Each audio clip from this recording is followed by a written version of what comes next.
Hello friends, Namaskaram.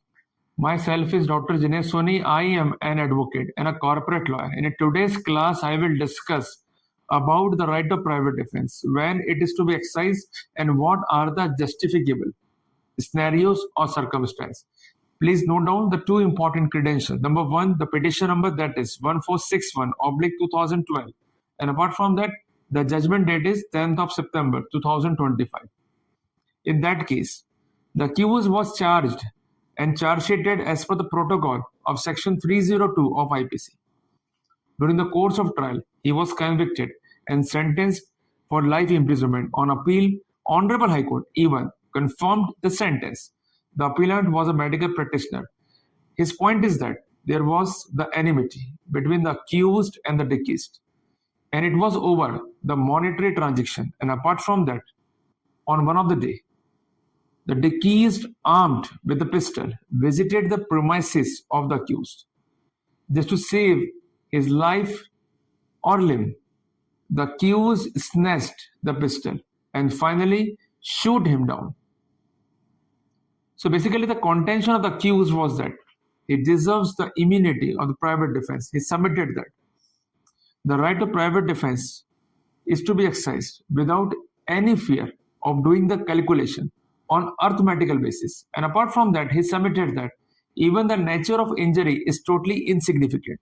He relied on the judgment of Honorable Supreme Court, cited as 2010, Volume 2, SCC, page 333. So looking into the facts and circumstances, the accused was acquitted by Honorable Supreme Court. So basically, we have to know the reason why he was acquitted. So at this stage, the why is important. Why the accused was acquitted. So to understand the why, we have to note down certain legal points which are as under. Number one, it is not the case of the prosecution that accused assaulted the deceased. The case is that the deceased inter alia visited the premises of the accused. He was with pistol at that time. Just to save himself, the accused snatched the pistol and finally shot him down.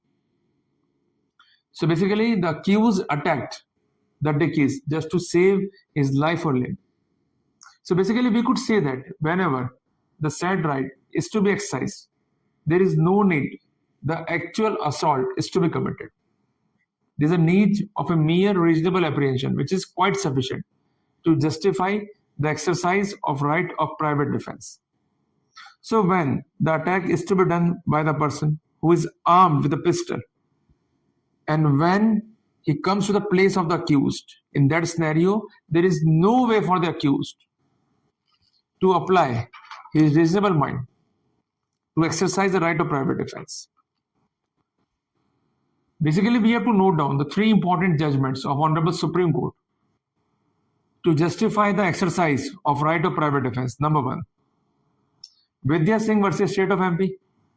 Citation is 1971, Volume 3, SCC, page number 244. In that case, it is observed that the right of private defense is valuable right serving the social purpose. It should not be construed narrowly. The situations have to be judged from the subjective point of view of the accused concerned in the surrounding excitement and confusion at the moment. In the case of Jaidev versus State of Punjab, citation is EIR 1963, Supreme Court, page number 612. It is observed that to exercise, in the case of Jaidev versus State of Punjab, citation is EIR 1963, Supreme Court, page number 612. It is observed that to exercise the right of private defense, there must be reasonable apprehension of threat. There is no need that actual assault is committed.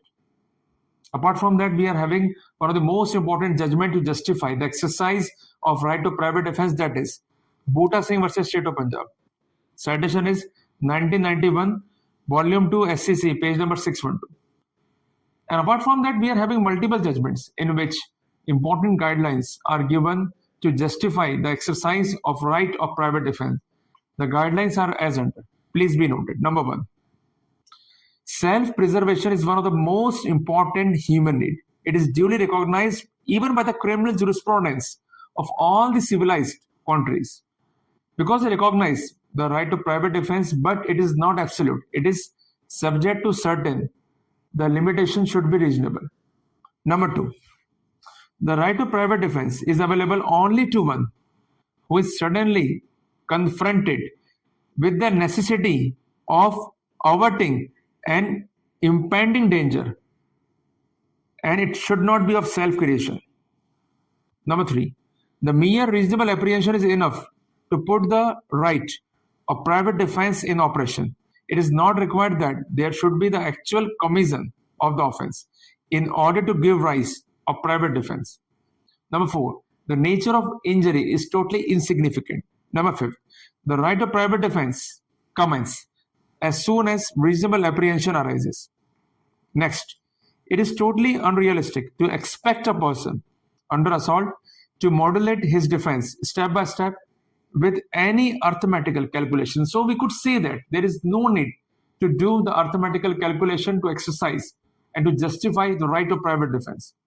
Next, in private defense, force used by the accused ought not to be wholly disproportionate or much greater than required for the protection of person or property. Next one, even though accused never plead self-defense, it is open for the court to consider the said plea from the circumstances on record. Next one, the accused is not required to prove the right of private defense beyond the reasonable doubt. That is very important point in the favor of the concerned accused. The next one is, even the IPC or BNS confer the right of private defense only when the alleged act to be encountered is unlawful or wrongful. And last but not least, a person who is exercising the right of private defense must be in immediate and reasonable danger of losing his life or limb. In that scenario, he may exercise the right of private defense to inflict any harm extending to death on his assailant. So we are totally agree on the point that whenever the right of private defense is to be exercised, the force must be reasonable. It must be proportionate, which is required to save your life or limb. If it is going to be exceeded, and apart from that, it is disproportionate in that scenario, the right of private defense would not be available as an immunity to the criminal liability. So I think I'm totally able to enlighten all of you on this important topic. If you are having any query, feel free to put your question in the comment box. I will try my best to answer the same. See you in the next video. Till then, Jai Hind, Jai Bharat.